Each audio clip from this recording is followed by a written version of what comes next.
De verdad que hasta se siente en el estómago la fuerza del agua a la hora que cae allí.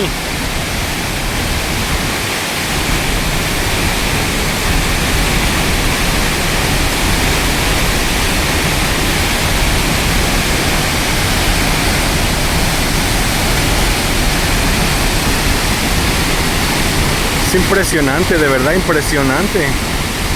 La increíble fuerza que el agua tiene ahí al caer.